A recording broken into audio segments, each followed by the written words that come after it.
Transitioning over from student into working in industry is a pretty tough and scary transition.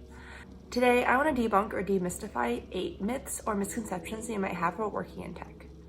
The first misconception is that everyone knows what they're doing. Honestly and truthfully, as a new grad, I had no idea what I was doing for the first couple months, and even now I'm still doing a lot of learning and figuring out context and history behind different discussions, products, and programs. It's really kind of a fake it until you make it style for the vast majority of the industry, especially for us as new grads or students that are just entering the workforce now. We just simply don't have the experience and years of history behind us to be able to confidently jump into problems and create solutions out of them. Now, of course, this doesn't mean that you should be limited to not contributing as a new grad, and in fact, your new and fresh perspective may be the game changer that the industry has been waiting for. I mainly say this because it's pretty scary transitioning into an industry role where you just really are unfamiliar with the environment, the company, and the people you might be working with. No one really knows it all, and it can take months or years of experience to really get your foot in the door, depending on how complex the situation is and depending on what you've been hired for. There is a lot of on-the-job learning and expertise that you gain just by doing your job on the day-to-day basis and sitting in on those kinds of meetings and important discussions. You naturally start to pick up some of the lingo, you sound like you know what you're doing, and at that point, you're already on the way to actually knowing what you're doing, so congratulations and great job there. But even hearing from senior and principal people, the reason why they do so well is because they keep themselves open and open to learning at all times. They never think that they know it all because they truly probably don't, and utilizing every opportunity as a learning experience is just going to propel you further in your career, and it's just a great skill and personality trait to have around. The second misconception is that the work culture in tech is really toxic. Now, of course, there's a sliding spectrum of being extremely toxic and not toxic at all, and you'll probably find that the vast majority of companies lie somewhere on the sliding scale. Work culture is very, very dependent on an individual team or organizational level, and less so from a top-down kind of company structural approach. Of course, the way that a company prioritizes its own work and ways of thinking will obviously affect and influence the bottom trees of that branch, or the bottom branch of those trees. But again, the people that you're working around with on a day-to-day basis can really make or break the experience that you have at a particular company, even if the overall experience is good or if the overall experience is negative. I would say that the companies that are a little bit more competitive or cutthroat, they usually make a name for themselves, and they are often boasting extremely high pay for a little bit more stressful work. On the flip side, there are also a lot of companies that are pretty chill. They have a pretty good understanding of work-life balance and where they stand on the whole having a life after work thing, which I think is really important. The bottom line here is that no one person will be able to find the work culture at a particular company, but do your due diligence and research into different companies, talk to people at different facets of the organization, and you can start to build a pretty good picture of what the day-to-day work looks like and the overall culture at that company. The third misconception is that you need a strong background in math and science. I've heard plenty of stories of people failing calculus, calculus 2, or other kinds of general science education classes just because math or science really aren't their thing. After all, they've come into college majoring in computer science, not majoring in math. And that's true. Just because you're not great at math or not great at biology doesn't really mean that you're bad at programming or bad at logical thinking. Unless you're choosing a math-heavy domain application like AI or ML, just do your best with your math courses or whatever general education class you might be struggling with right now. Basically, math is not the end-all be-all for your computer science courses, although you may find it coming in handy depending on what kinds of specializations you want to pursue. The fourth misconception is that you have to be naturally good with tech to be a technologist or computer scientist. This is definitely not true. A lot of people's first foray into tech is really when they step into that computer science major, boot camp, or what have you, and especially for people who are transitioning careers, technology may not be the most easy thing to come towards them. Like many other skills, it's really just a factor of time and effort and utilizing technology long enough before you're comfortable. Of course, if you're just really struggling to use a laptop, maybe try using a desktop setup or vice versa, because sometimes switching up the form factor can be a huge difference in your efficiency and overall levels of productivity. Plenty of people make that transition over into being a technologist, so there's always room for you to learn and grow, even if it doesn't naturally come to you. The fifth misconception is that you're locked into working in big tech. Now, when I talk big tech, I'm talking about your traditional understanding.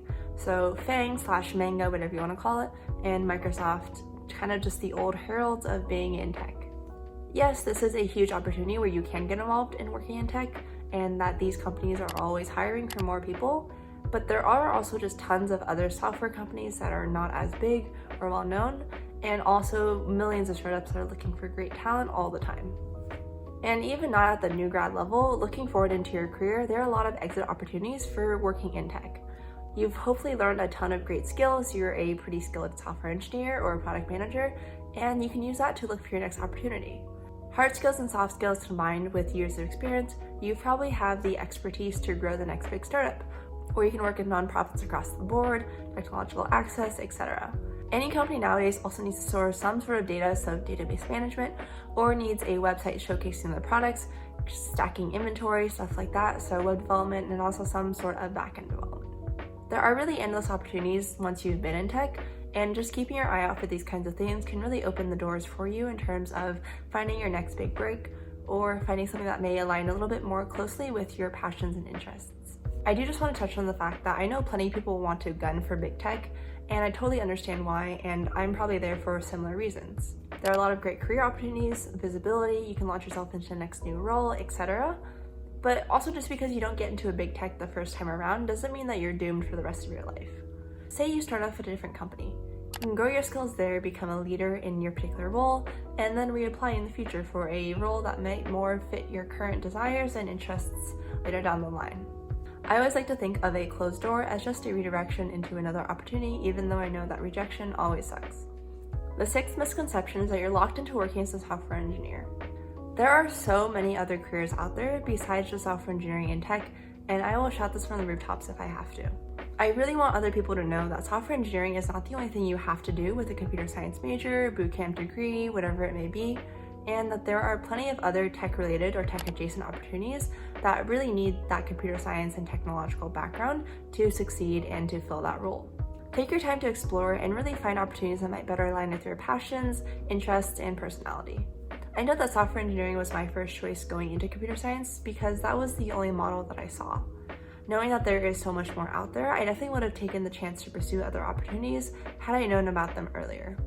And even if you do think software engineering is the right job for you, but you're just not finding anything that really hits the spot, check out my previous video about finding your niche and seeing if that might help you land a role that you're more comfortable and satisfied with.